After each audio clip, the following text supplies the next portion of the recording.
So I'm always fascinated by random quotes, but I'm even more fascinated when the quotes come from really intellectual people. And of course, you don't find any place with more intellectual people than the big consultancies in the world. And I've got something here from PwC. So we know we should listen to PwC, right? Always. Excellent. If they're listening or watching, we back you. This was the future of customer experience research, right? And it said that 73%, that's quite high, of customers say that experience is a critical factor in purchasing decisions. And that got me, because how often do we actually pay much attention to the experience that customers are having whilst they're making that decision? Like, as in, for me, customer experience gets some focus, a lot of focus in some businesses after the event, after they say yes. It's the part of delivery, it's part of the service, part of the solution, part of the product, i.e. after they've said yes. Like, what do you think? Like, am I overthinking this, or does customer experience, need to have more focus pre-yes? I agree. It's about creating those wow moments for customers. Yeah. And that does come from the first touch point all the way to the contract evaluation a year later. I was speaking to someone recently about an experience that they had, and it blew my mind because it seemed so little, but it meant the world to him that he became an advocate of the brand. Yeah. It was a flight, an airline, and this was many years ago. Sat on the flight, it was delayed, sat on the tarmac, your frustration builds. He then became aware he was going to miss his connecting flight. So of course the stress skyrockets. Unbeknownst to him, when he walks off the plane, because the plane was not going to take off, the airline was ready with a new book ticket for the next day. Okay. And a hotel room key for him to go to. So they had already sorted out everything for him. So the stress massively de-escalated, and it was an airline that he became an advocate for and then self-promoted on a regular basis just because of that one moment. So those moments do make a big difference. They do. And like you just said, it's a moment, right? It's one moment that gets talked about. You just said years ago. This happened years ago. Yeah. And yet you've just been talking about it with someone. Again, right? yeah. And I find that really, really fascinating. Like the stats are horrible with these sorts of things. People say that you're 11 times more likely to talk about a bad customer experience than you are a good one. But actually, if you do have a good one, and there's an interesting nuance there as well. It was a good customer experience that came from a bad moment. Correct. It was a turnaround piece. And that I think is really, really important. Like, as in, what do we do in the moments that our customers are not feeling the things that we want them to feel, and ideally have them feeling as part of working with us or seeing our products and our services? The other thing I just want to come back to, you said the word wow there, right? Is that like an overextension? And by overextension, I mean, is that like an ideal that we're looking for that may not be realistic all the time? Like, to wow everyone at all times in every single moment feels ideal and probably unattainable. Is wow the word? A word? Like, what are your thoughts on wow? We love the word wow because in essence, it could just be a sense of relief. It could be a thought or an action that they didn't consider that we then presented to them to make their situation easier. It's just a sense of peace, but gives you that wow. Probably in comparison that in today's world, those moments are so rare. Yeah. So when you do go above and beyond, or you just please, or you do as you promise to a customer, those are wow moments because B2C, B2B, it's fast. There's a lot of stakeholders involved. There's a lot of processes in place. And sometimes those wow moments do get forgotten, missed, or not considered. So I and my business always aim for the wow. Nice. Yeah. And the thing about the wow, and there's an undertone what you just talked about there, which is that wow is essentially unexpected. It is exceeding on the expectation that was there, right? And I think expectations are like the scorekeeper. If you wanted a scorekeeper in any relationship, in any experience, in any dynamic, if you are meeting or exceeding expectations, then you are creating a happy feeling. If you're falling short of expectations, that's where the unhappiness, the frustration, whatever it is, that's where that comes from. So wow is essentially over and above on expectation, not necessarily. And I think it's really, really important because when we think about wow and going over and above, that can sometimes feel or sound really expensive, either literally financially, because we've got to do things that are so out there that they're going to cost us a load of money, or maybe they're going to take us time, take more energy. Like it's capacity, it's resource. So wow shouldn't be massively expensive, should it? No, not at all. And I know we're going to get onto this a bit more in detail later, but something as simple as invoices, very much so in the B2B space, we will send an invoice that is black text on a white bit of paper with a logo on the top right corner. It's very functional, isn't it? Very functional, very transactional. Look at that invoice. What could you do to elevate the experience to the person that's receiving it? Yeah. Changing the color on the invoice to a happier color. All those little amendments. I love the idea of a happy color on an invoice. Like, just not red. Don't make it red. What color would be, just out of interest? What's the happy color for you? Yellow. A yellow invoice. Yellow. I have a yellow car as well. You do, yes. I noticed it this morning and had to ask, what do you feel like when people play yellow car? Do you know how easy it makes it in a parking lot to find your car? That brings me joy. So I'm realizing that perhaps for customer experience to wow you, it could be quite straightforward. You just make it yellow. Is that what we're saying? Yeah. Sunshine yellow. Let's build sunshine yellow moments into every customer experience and the world's a happier place. Yeah. They do say you get an awful lot of serotonin from sunshine, right? Yeah, exactly. So there we go. Yellow. Well, you heard it here first. Just make it yellow. Everything yellow. As Coldplay said. Yeah. It's just yellow. Yeah. I love that though. What we're basically just summarizing here is that, if PwC is saying it, we have to believe it. That's the law. In reality, actually, it's a reminder. I think all of these stats just serve as a really, really important reminder.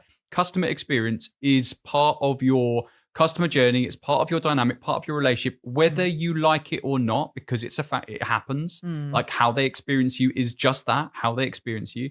And therefore, it's important to make it intentional. It's important to craft and create the one that is actually going to serve you well, rather than just leaving it to chance. So customer experience matters. And that's the bottom line. So I've got two stats now. Cool. And they are separate, and yet they kind of merge together. And it's a running theme. And the theme is about logic versus emotion. Like Harvard Business Review, again, intelligent people, we should listen to them. Customers decide emotionally and justify logically. Like, that's not the first time you will have heard that, I'm sure. Like, that's quoted all the time. I think the professor was someone called Zoltman, and it was like 1990 something. It's infamous. And it's a proper stat that stuck with many consultants for many, many years. So we've got to listen to that. Customers decide emotionally and justify logically. The second is that, and this is the one that the nuance of it that I think, it makes me go, and I think sometimes it's a surprise to people because they like to think that B2B is logical, especially B2B where finance and procurement get in the mix when it comes to decision making, right? But B2B buyers are often, ready for this, more emotionally connected to their suppliers than B2C customers. Yeah. And do you know what? I mean, on another day, let's get Harvard in here and let's robustly test that, find out, where are the stats? But let's just imagine for a minute that that's true. More emotionally, like as in it's really, really important to get into those emotions. Like, are we doing it enough? Or are we delivering in business to business like a logical service solution that forgets that the people are involved? Thoughts? It's such a good challenge. I don't think it's necessarily that it's forgotten about just from a account management, client success team function, which most businesses do have these days. Yeah. I think there's still a gap in the B2B space of that end-to-end understanding of a customer path. So from first engagement, whether it be via the website, so from a marketing function or from a sales discussion at event, all the way to that contract renewal period, what are all those touch points in between? And who are you engaging with? What channels are most appropriate to communicate, make sure that they're aware of what's happening?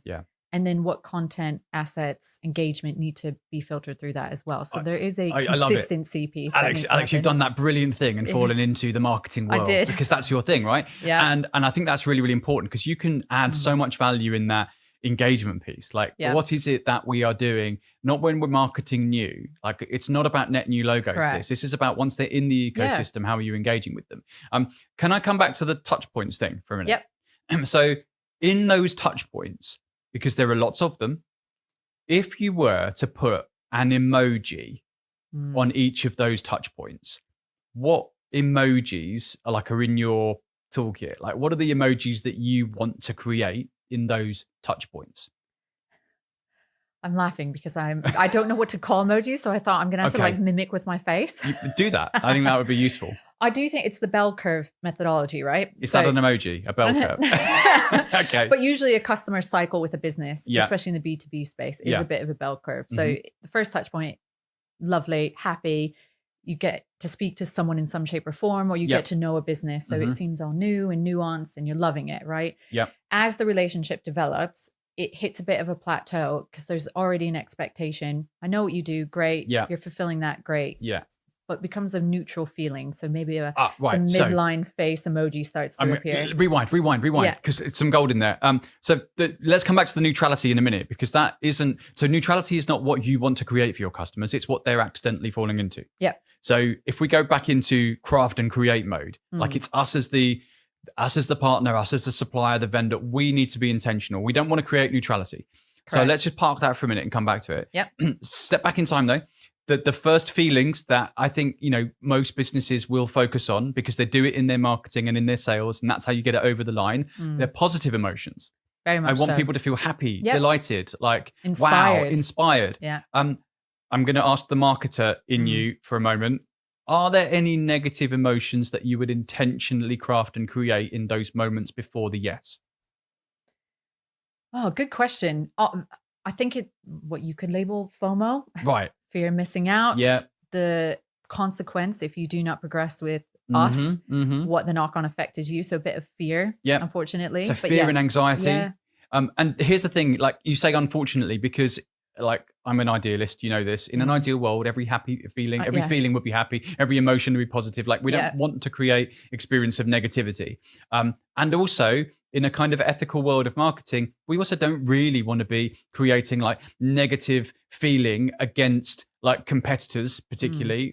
And yet part and parcel of marketing is to show how we stand out against competitors. And that might mean pointing out something that is missing in their current provider.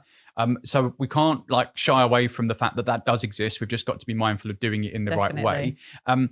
I think there is something really, really important within that FOMO thing, fear of not doing something, maybe not missing out, but like all businesses exist to solve a problem.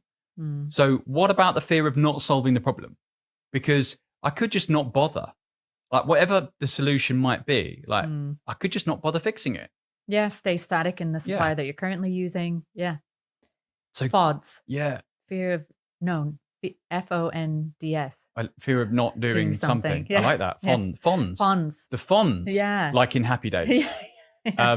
Be more like the Fonz. Yeah, be more like the Fonz. Brilliant. Fear of not doing something. I see bumper stickers everywhere. We're doing it on yellow cars. Yes. We're going to spray paint everyone's cars yellow with the bumper sticker. Marketing campaign. I love it. Yeah. We're doing Guerrilla marketing. And there's a gorilla in it too. Like the Cadbury's advert, playing the drums.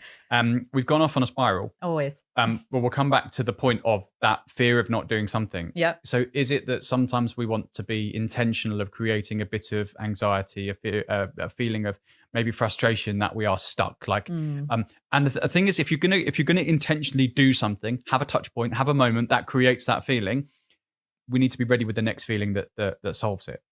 So like if you're gonna take someone to a point of feeling anxious, then we need to very quickly inspire them of the solution and move on to the next bit. Like take them on that. Yeah, take them on that journey. Let's come back to the neutrality thing again, because that's the kind of slippage. That's Correct. The feeling that happens when we're not looking at our experience anymore. Correct. So is what you're saying there, I'm going to put words in your mouth, that businesses don't spend enough time thinking about after the yes.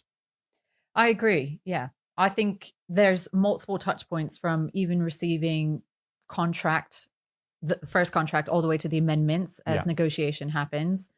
Who's involved in who has seen that contract? Who's trying to be inspired internally from your main contact that they're responsible for? So what could you be doing to make them feel empowered to share that information?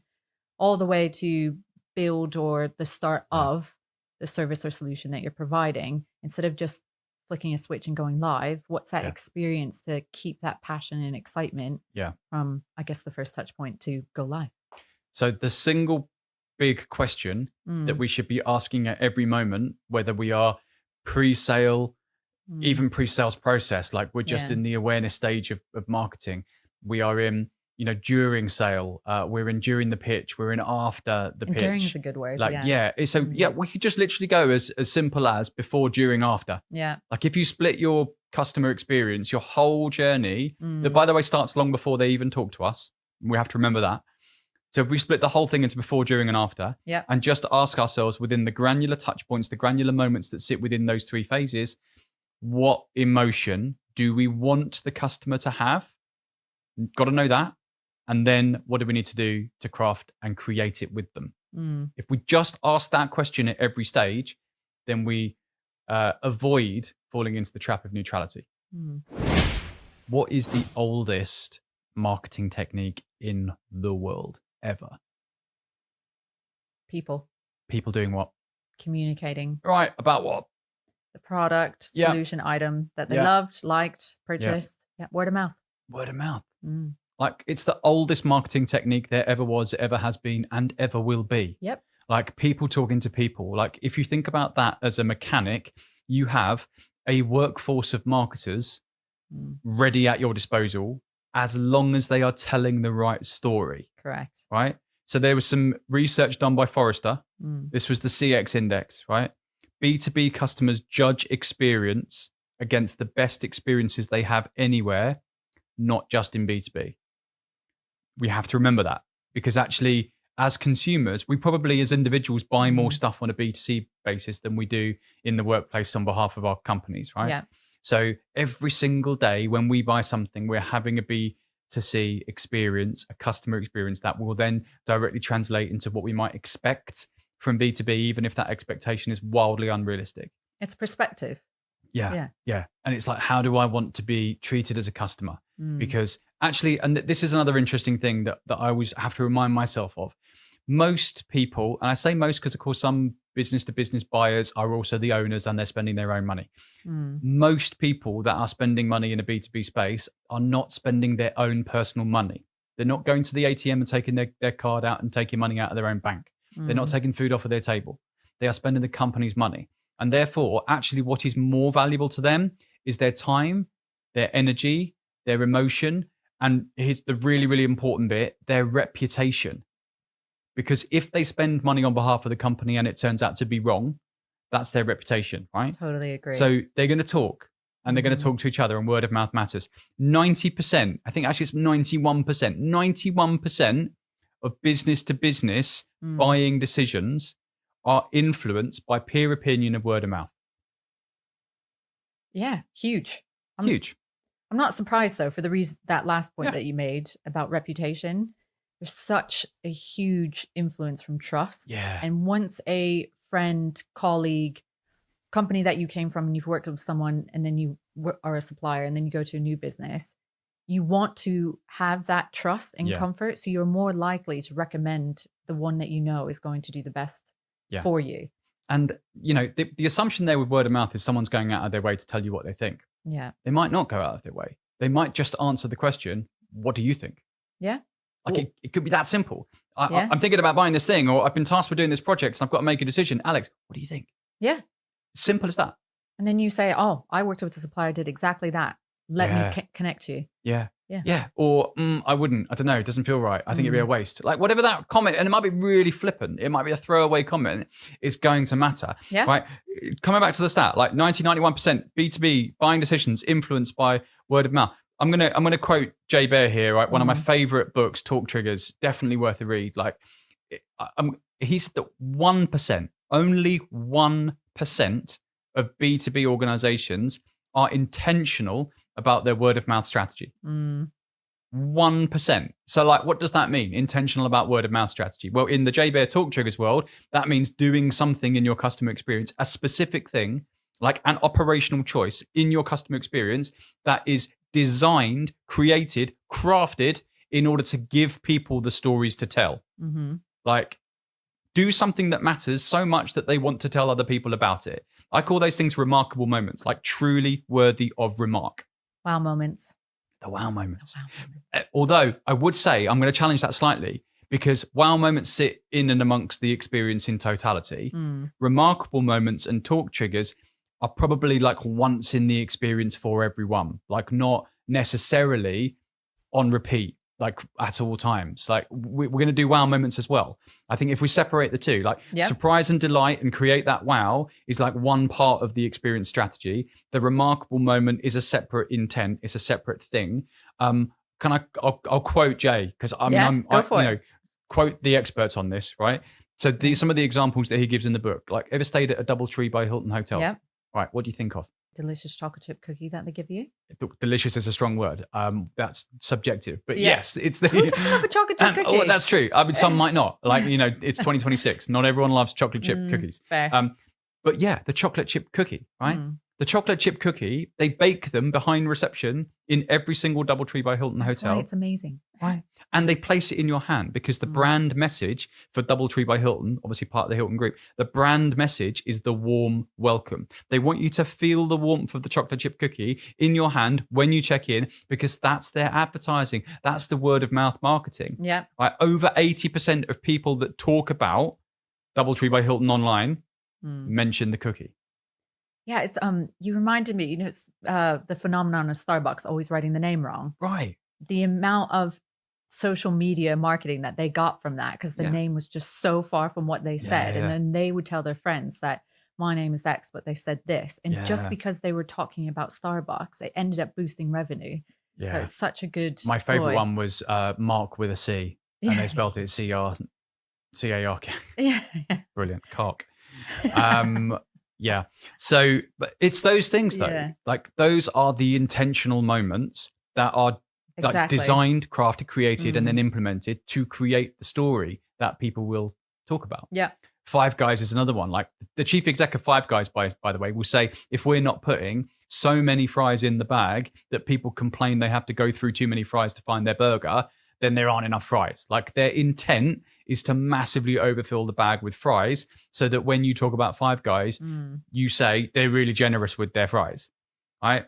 Talk Triggers, again, great book. Can't advocate it enough. Like it's a great book and it's got loads of fun examples and practical examples as well. My view is that creating, whether or not you go big on it or go small on it or what, like remarkable moments, make sure you put in your customer experience moments that are truly worthy of remark. I always ask customers, like, what are your customers saying about you when you're not in the room? And what do you need to do when they are in the room to make sure that they're saying the thing that you want them to say? And it's as simple as that. So I've got a question for you. Yeah. And like, it's quite a difficult question to answer actually, because there are lots of moments that we just expect. Like there are lots of moments in a customer experience that just happen. We expect them to happen. When they happen, we don't go, oh, look, that happened, because it's just part and parcel of working and buying from organizations, right? What I'm really curious about is in these everyday moments, what is the dullest thing that happens? So the dullest thing that happens in the customer experience that we just sort of accept. We kind of go, kind of is what it is. Yeah. That's just the way that is. Like, what are those moments? I know I referred to this before, invoicing. Right. Everyone has an expectation that it's a conveyor belt of a mechanism, not an exciting, inspirational experience or a wow moment that you tend to have with a business. It's just needs to happen and everyone accepts it. So you could say going through T's and C's, any legal information, again, it's a tick box exercise, obviously very important. Yeah. But it's not one of those wow moments that love the word intent, that a business intends to make inspirational or exciting for a customer. And that's the thing, inspire or excite. And that feels really altruistic when it comes to sending an invoice or a contract. So maybe the inspiration is more of a reconnection than a brand new. Like they were inspired enough to say yes. Yeah. When you do the next things, like send the contract, send the invoice, whatever, we just need to remind them of what will come. So maybe the, excitement you said, maybe it's anticipate the excitement that is about to come. So, maybe when the invoice or the contract comes out, within that communication, we say, can't wait to get started on, and our priorities are going to be, I attach the invoice and the contract for your attention. As soon as we've got that done, we can look forward to getting on to and, right? Mm-hmm. So is there something about inspiring and exciting with anticipation rather than rather altruistically thinking that we can make an invoice look, although we did say we can make it yellow and that might make it more sunshine and more happy. But rather than making the invoice itself like a wow moment, I mean, you can make it really wow and just put, 100% discount on it, but that's, completely different thing.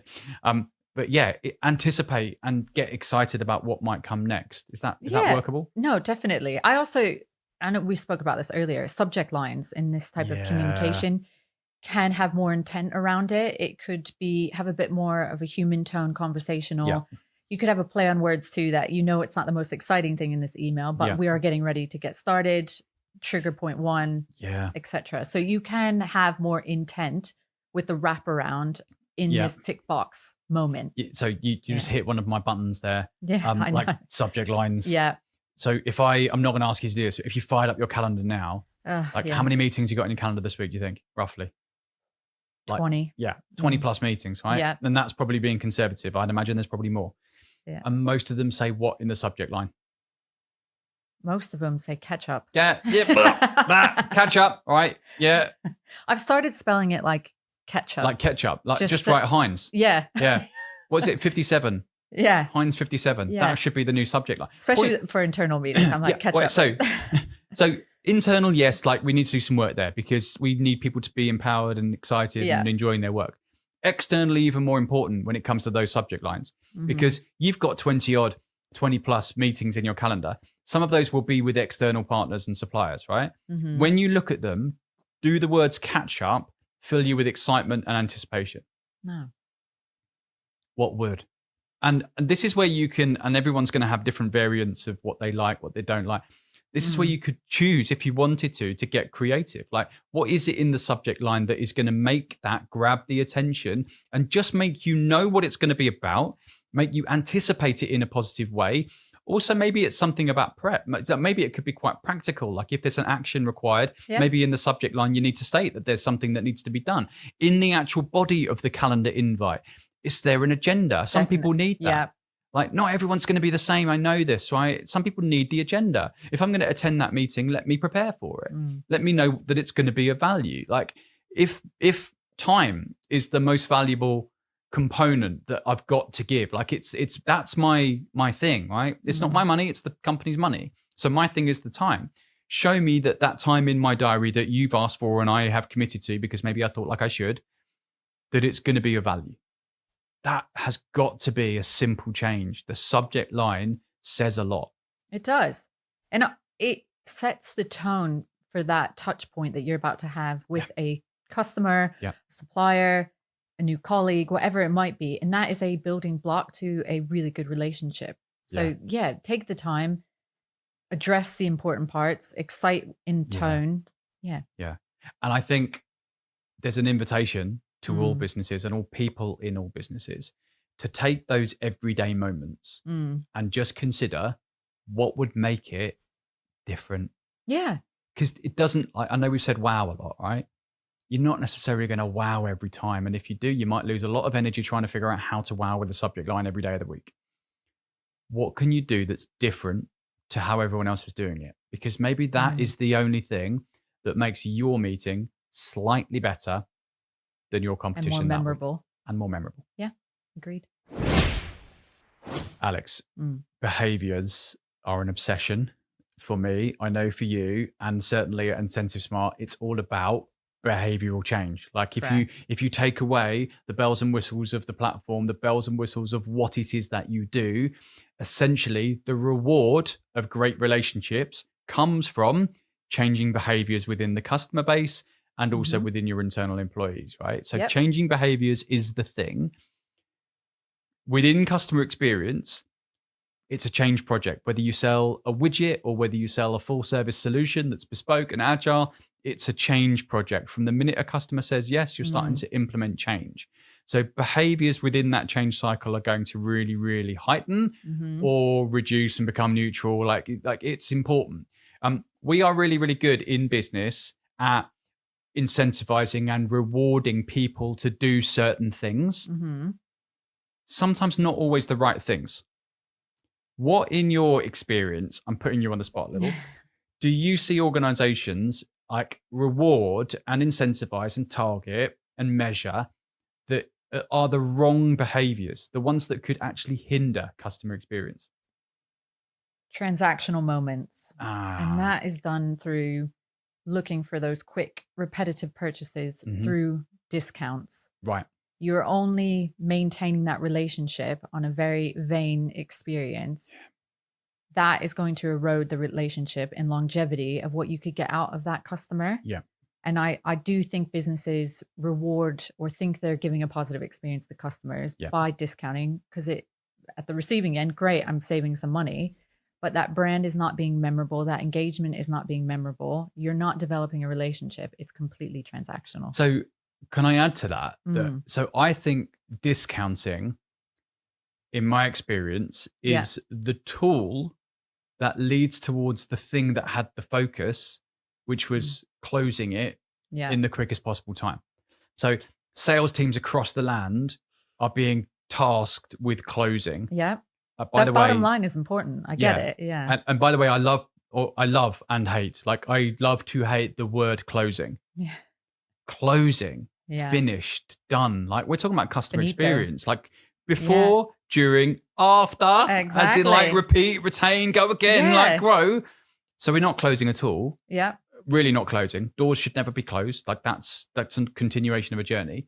But we are targeting that. Like, we're pushing salespeople to close. And when you're pushing anyone to do anything, human beings are pre-designed to look for the line of least resistance. And if we're feeling like money is the thing that's stopping us from closing, feeling like it, by the way, not necessarily it being. Yeah. If we think as a salesperson that is going to be the thing that clinches it, then discounting happens. It does. And I get it, right? To my point before, the bottom line does matter. I understand sales objectives, but use it as part of a toolkit. Yeah. It shouldn't be an ongoing, consistent mechanism, even in the marketing space, that you're blasting all over your website and blasting in email comms. So I think you're being too kind. Am I? Yeah, I think you're being too kind, because you're saying, I get it. Yeah, we get the reason. Yeah. I totally understand the reason. I fundamentally agree with what you said at the start, though.